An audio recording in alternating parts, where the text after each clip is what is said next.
Okay एक बार फिर से आप परमार क्लासेस के साथ जुड़े हैं। मैं हूं अरुण कुमार। ओके हमारी जो पिछली वीडियो रह गई थी हम उसे कंटिन्यू करते हैं आगे से। तो मैंने आपको लास्ट क्लास में बैलेंस केमिकल इक्वेशंस के बारे में पढ़ाया था कि अनबैलेंस केमिकल इक्वेशन को बैलेंस कैसे किया जाता है। An unbalance chemical equation is also called skeleton chemical equation. And we also talk about in our previous video writing symbols of physical states. Okay, so now we are continue from types of chemical reactions. So in case of the type of chemical reactions, it is very important portion of this chapter. So today we will discuss about the type of chemical reactions. We have learned in our class 9th that during a chemical reactions, atoms of one element do not change into those of another elements.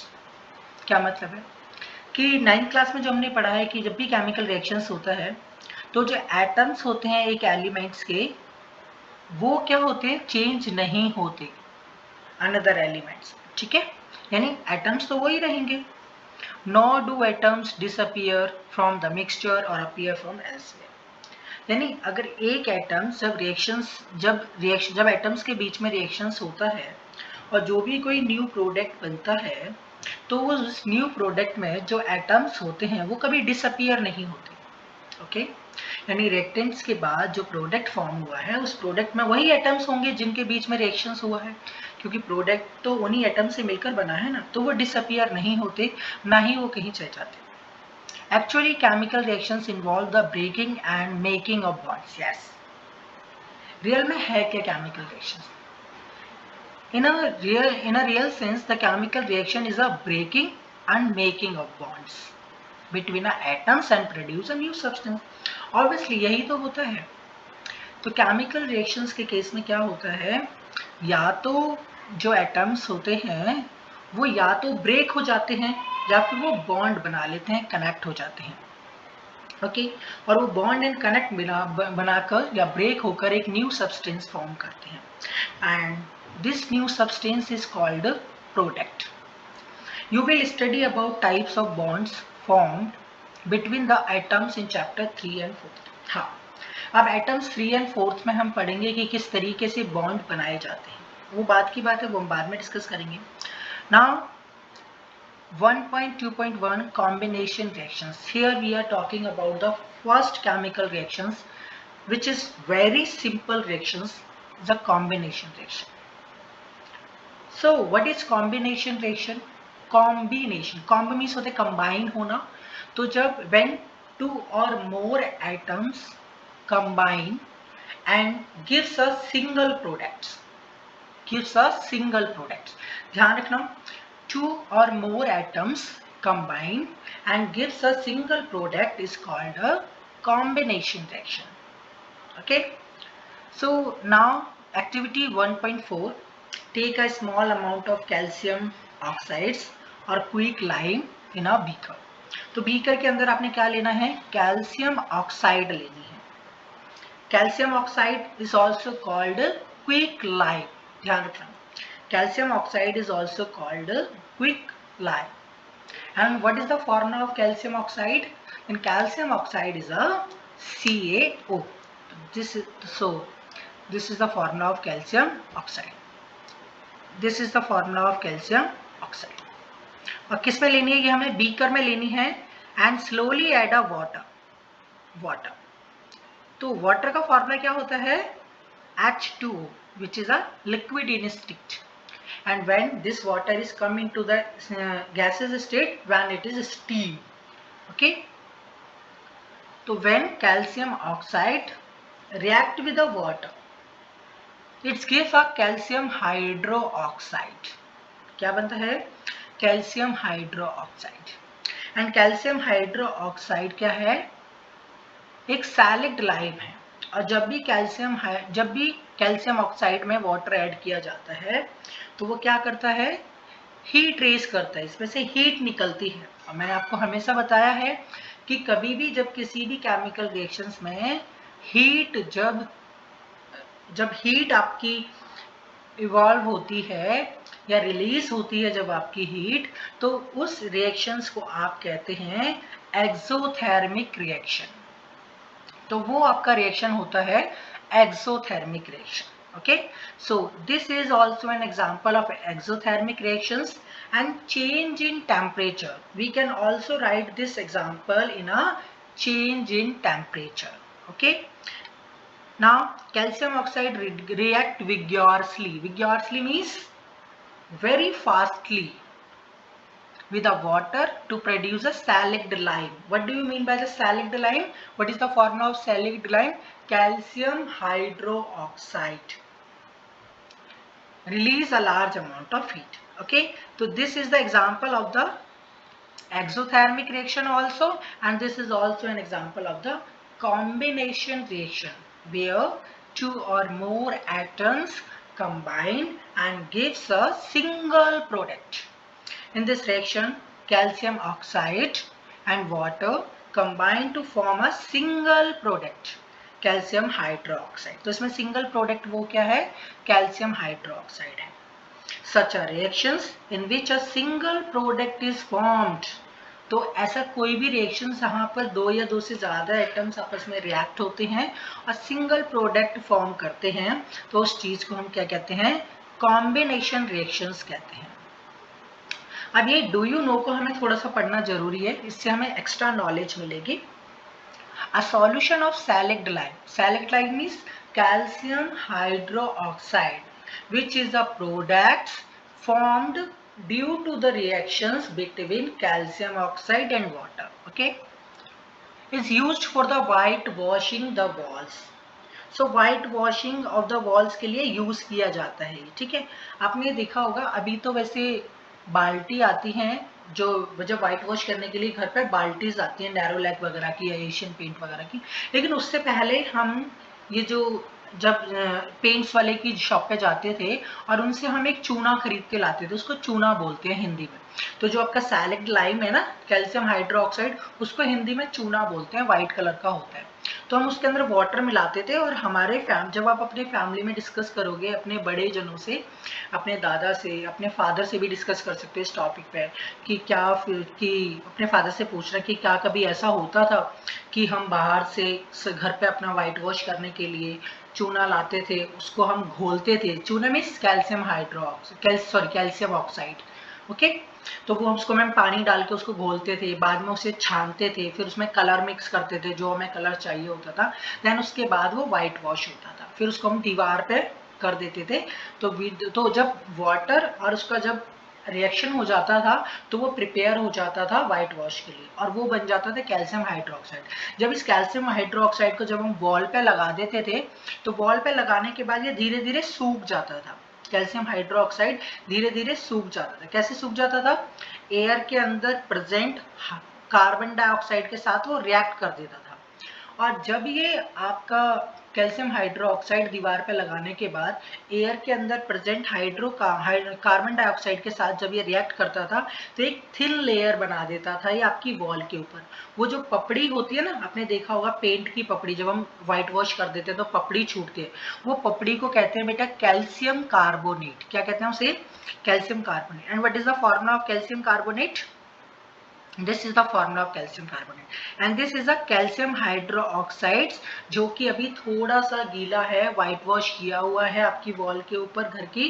जब घर की wall के ऊपर white wash कर दिया जाता है तो उसके बाद क्या होता है, इसको सूखने के लिए छोड़ दिया जाता है और जब ये कार्बन डाइऑक्साइड के साथ रिएक्ट करता है तो फिर क्या होता है, कैल्शियम कार्बोनेट बनाता है. ठीक है, और ये कैल्शियम कार्बोनेट ऑक्साइड ही आपकी वॉल के ऊपर किया गया पेंट की पपड़ी होती है. ठीक है, calcium carbonate is formed after 2 to 3 days of white washing and gives a shiny finish to the wall. It is interesting to note that chemical formula for marbles is also calcium carbonate. Okay, तो marble का जो formula होता है वो भी calcium carbonate का ही होता है. ठीक है, तो होप आपको ये समझ आ गया होगा. Let us discuss some more examples of combination reactions like combination reactions के और भी एग्जांपल्स देख सकते हैं हम। तो ये है आपका burning of coil. Coil means coil is a form of carbon. So coil के लिए हम सिर्फ लिखते हैं कार्बन। ओके, तो कॉइल के लिए हम सिर्फ कार्बन लिखेंगे और कार्बन को हमने बर्न करना है तो हम उसके लिए लिखेंगे ऑक्सीजन। मैंने आपको पहले ही भी बताया था, ठीक है, क्योंकि जब हमने मैग्नीशियम रिबन को जलाया था तब भी ऑक्सीजन लिखा था, तो मैंने आपको बताया। तो when carbon react with N oxygen is form a carbon dioxide which is gas, ठीक है। बाकी तो ऐश बचती है तो उसका कोई फॉर्मूला है। This is also an example of the combination reaction. And आप इस एग्जाम्पल को लिख सकते हो इवोल्यूशन ऑफ गैस के अंदर, आप इस एग्जाम्पल को भी लिख सकते हो कार्बन प्लस ऑक्सीजन को, ठीक है। नेक्स्ट है formation of water. So H2 and oxygen, then formation of water हो जाता है लिक्विड। ये चेंज इन स्टेट में आप इसको लिख सकते हो, क्योंकि गैसेस किस में कन्वर्ट हो गई है, लिक्विड में कन्वर्ट हो रही है, तो चेंज इन स्टेट में आप ये एग्जांपल्स डाल सकते हो। तो in simple language we can say that when two और मोर सब्सटेंस, एलिमेंट्स और compounds combine and form a single product, the reactions are called combination reaction। तो ये मैंने आपको ऑलरेडी बता दिया कि when two or more atoms, elements or compounds react and gives a single product is called the combination reaction। Okay, मैंने आपको ऊपर भी बता दिया कि कौन सा एग्जाम्पल कहाँ पर लिखा जाएगा, तो आप अपनी नोटबुक में ही आपकी अपनी बुक में ही साथ के साथ नोट डाउन कर लिया करें, ठीक है। Next other activity 1.4 we also observe that large amount of heat is evolved। मैंने आपको बताया था कि एक्टिविटी जो 1.4 करी है, कैल्शियम ऑक्साइड को प्लस वाटर के साथ जो रिएक्ट करा है, फिर सैलिड लाइम बना है और उसमें हीट भी इवॉल्व हुई है, उसमें हीट भी निकलती है। तो you can also right this example in a exothermic reaction. तो जहाँ पर हीट निकलती है, हीट रिलीज होती है, उसे एक्सोथर्मिक रिएक्शन भी कहते हैं। एंड आगे भी इसने एग्जाम्पल दे रखा है, देखो नेचुरल गैस है मीथेन, जब इसको बर्न किया जाता है तो बर्न मीन्स ऑक्सीजन होगा, तो इसमें देखो कार्बन डाइऑक्साइड गैस निकलती है, वाटर भी रिलीज होता है गैस के फॉर्म में, एंड इसमें हीट भी रिलीज होती है, क्योंकि आपको पता है जैसे कॉल को आपने बर्न किया तो हीट रिलीज हुई, वो this is also an example of exothermic reaction. जब आपने नेचुरल गैस को बर्न करेंगे तब भी हीट रिलीज होगी, this is also an example of the exothermic reaction. तो यार इंपॉर्टेंट क्वेश्चन आपका यहाँ पर आता है, रेस्पिरेशन क्या आपका एक्सोथर्मिक